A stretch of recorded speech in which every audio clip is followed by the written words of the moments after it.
इसमें मेरे सामने फ्रेंड्स आज हमारा क्लास 10 की फ़िज़िक्स का लेक्चर नंबर 9 है। और लेक्चर नंबर 9 में हम रिपल टैंक के बारे में पढ़ेंगे। रिपल टैंक क्या होता है, पेज नंबर 12 पे ये लिखा हुआ है। इसको स्टूडेंट्स पहले आप मार्क कर लें कि आपने इस रिपल टैंक का कितना कहाँ से कहाँ तक याद करना है। वैसे तो ये एक टॉपिक है कंप्लीट, टॉपिक 10.5 जो है ये पेज नंबर 12 रिपल टैंक से शुरू होता है और एंड तक 14, पेज नंबर 14 तक, एंड तक यानी जहाँ पे आपका चैप्टर ख़त्म हो जाता है वहाँ तक ये जाता है। ठीक है। बहरहाल आज के लेक्चर में हम we will be discussing about what is ripple tank, what is the construction of the ripple tank, or how waves can be produced with the help of the ripple tank. ये different questions के answer जो हैं हम इनको देखेंगे। देखें जी students, ripple tank क्या होता है, सबसे पहले इसको डिस्कस करते हैं। Sorry, ripple tank. Ripple tank सबसे पहले इसका इंट्रोडक्शन ये है कि लेबॉर्ट्री के अंदर, लैब में हम पानी के अंदर वेव्स को पैदा करने के लिए, यानी वाटर वेव्स जिनको हम कहते हैं, वाटर वेव्स को प्रोड्यूस करने के लिए हम एक इंस्ट्रूमेंट का इस्तेमाल करते हैं जिसको हम रिपल टैंक कहते हैं। फिर से स्टूडेंट्स, रिपल टैंक एक ऐसा इंस्ट्रूमेंट है जिसको हम लेबॉर्ट्री के अंदर पानी में वेव्स पैदा करने के लिए यूज़ करते हैं। और पानी में वेव्स पैदा करने का मकसद हमारा पानी में वेव्स को देख के खुश नहीं होना, सिर्फ हमारा पर्पस होता है वाटर वेव्स की करैक्टरिस्टिक्स को स्टडी किया जा सके। ठीक है। रिपल टैंक हम इस्तेमाल करते हैं लैब के अंदर to produce water waves so that we can study the characteristics of water waves. सबसे पहले देखते हैं रिपल टैंक की ये डेफिनेशन है, इंट्रोडक्शन है जो मैंने आपको बताया। It is an instrument which is use to produce waves in the water so that we can study the characteristics of water waves। ये डेफिनेशन लिख लें, आई थिंक के जो स्टडी देख रहे थे लिखी हुई है। चलें, ओके स्टूडेंट्स, एक जब इस तरह का टॉपिक आए तो सबसे पहले मार्केट से हेडिंग दिया करें इंट्रोडक्शन का, आगे फिर इंस्ट्रूमेंट का जो इंट्रोडक्शन होता है वो लिखा करें किस लिए वो इस्तेमाल होता है। जैसा कि अभी रिपल टैंक के बारे में हमने कहा कि पानी के अंदर वेव्स को प्रोड्यूस करने के लिए हम रिपल टैंक का इस्तेमाल करते हैं। और वेव्स को प्रोड्यूस करने का मकसद क्या होता है, ताकि वेव्स की डिफरेंट डिफरेंट जो वाटर वेव्स की करैक्टरिस्टिक्स होती हैं, like reflection, refraction, diffraction, so these three are the main characteristics of the water waves, which we will study later on।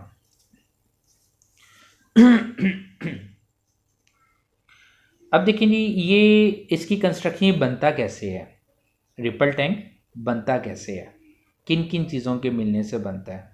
Students, सबसे पहले हमारे पास होना चाहिए, मैं कंपोनेंट्स के नाम बोल रहा हूँ, रेक्टेंगुलर ट्रे। रेक्टेंगुलर ट्रे, एक ट्रे होता है ना जिसमें आप खाना खाते हो, जिस शेप का वो बना होता है, उस शेप का हमें एक ट्रे चाहिए। लेकिन वो ट्रे जो है वो ग्लास या प्लास्टिक का बना होना चाहिए, यानी ट्रांसपेरेंट होना चाहिए, उसके दूसरी तरफ हमें नज़र आना चाहिए। चलें जी, ट्रांसपेरेंट रेक्टेंगुलर ट्रे मिल गया जी। अब इस ट्रे की 4 लेग्स हों। ये जो ट्रे है जैसे एक टेबल होता है, उसकी 4 लेग्स होती हैं और ऊपर से वो शीशे का बना होता है, बिल्कुल ऐसी ही सूरत हाल है इसकी में। तो अब ज़मीन से ये ट्रे को किसने उठा के रखा हुआ है, आंसर इज़ इट्स 4 लेग्स ने, इसकी 4 टांगें। और ज़मीन से ये कितनी ऊंचाई पे है, ये इंपॉर्टेंट बात है, 1/2 मीटर की ऊंचाई पे होना चाहिए। स्टूडेंट्स, ये रेक्टेंगुलर ट्रे जो है कितनी हाइट पे होना चाहिए from the surface of the earth, answer is half metre. Okay, उसके बाद एक स्टैंड होना चाहिए आपके पास लोहे का बना हुआ, जैसे स्टैंड होता है जैसे वो आपने स्टैंड देखा होगा कि माइक जिसमें फिक्स कर देते हैं।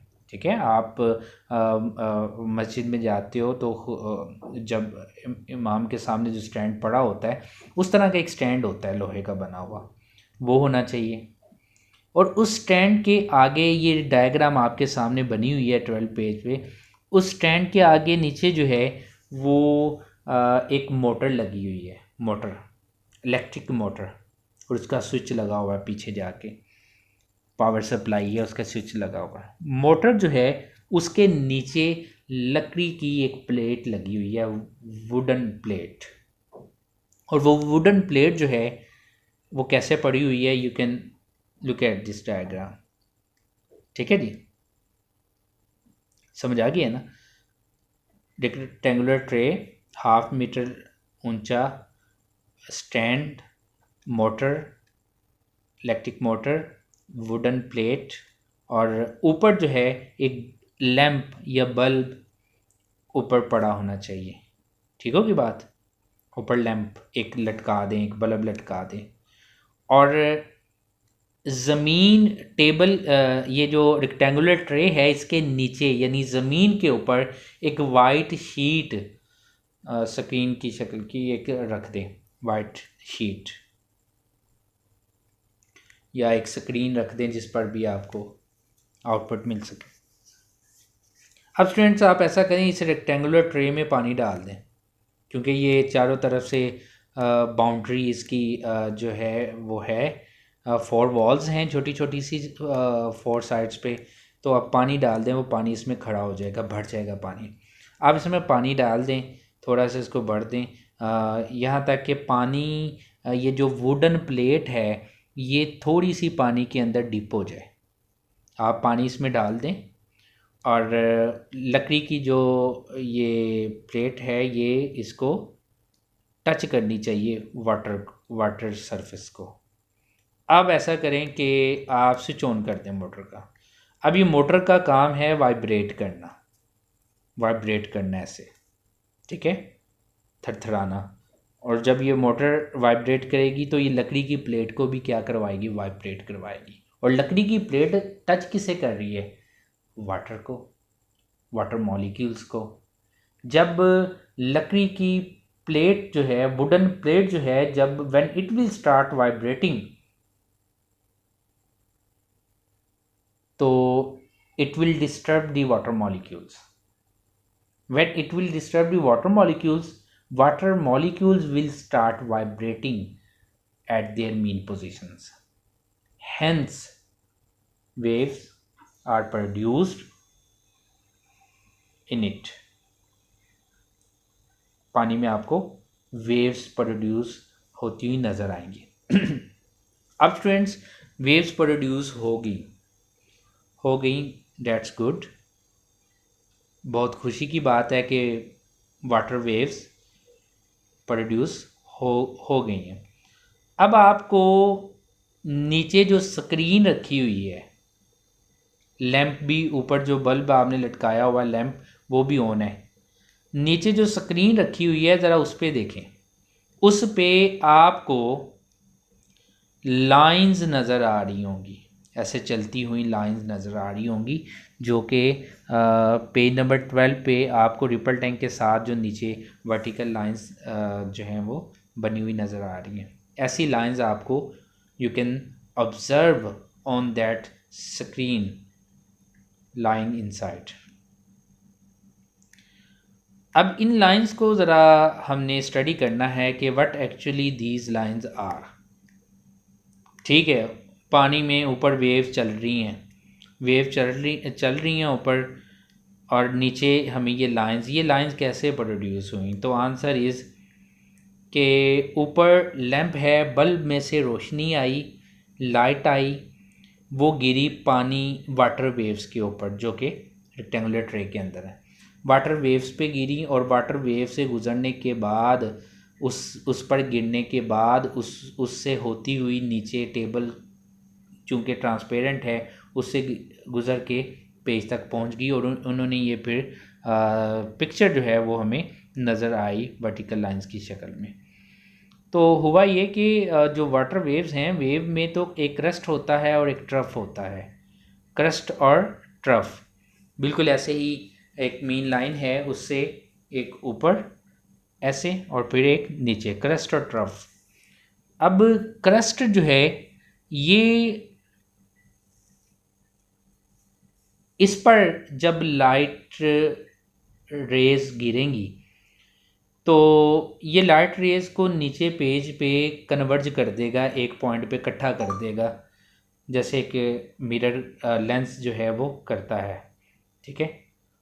और जब यही लाइट रेज अगले ट्रफ पे गिरेंगी तो वो उसको एक्सपेंड करके पेज पे गिरा देगा। यानी जहाँ पे लाइट रेज कन्वर्ज हुई क्रस्ट की वजह से, जब वो कन्वर्ज हुई तो आपको नीचे पेज पे एक ब्राइट फ्रिंज नज़र आएगा। फ्रिंजेस कहते हैं इनको, ब्राइट फ्रिंज, ब्राइट लाइट नज़र आएगी। और उसके बाद ऊपर से जब रेज साथ वाले ट्रफ में से गुजरी तो वो ब्राइटनेस नहीं होगी, वहाँ पे एक तरह की डार्कनेस होगी। तो ब्राइट फ्रिंज, फिर डार्क फ्रिंज, फिर ब्राइट फ्रिंज, फिर डार्क फ्रिंज। इस तरह you will see the pattern of bright and dark fringes on the white paper or screen kept inside. ठीक होगी बात। तो आपको ये जो बल्ब हैं उसमें से चूंकि लाइट आ रही है, वो लाइट जो है आपको ये स्क्रीन पे इमेज प्रोवाइड करेगी किसका, पानी के अंदर जो वेव्स प्रोड्यूस हुई हैं उनका इमेज जो है वो प्रोवाइड करेंगी in the form of bright and dark fringes. अब स्टूडेंट्स आपने पेज नंबर 12 तक, ये नीचे तक जो है ना वो सारा याद करना है। उसके बाद इन नेक्स्ट लेक्चर इंशाल्लाह हम इसकी करैक्टरिस्टिक्स जो हैं उनको स्टडी करेंगे।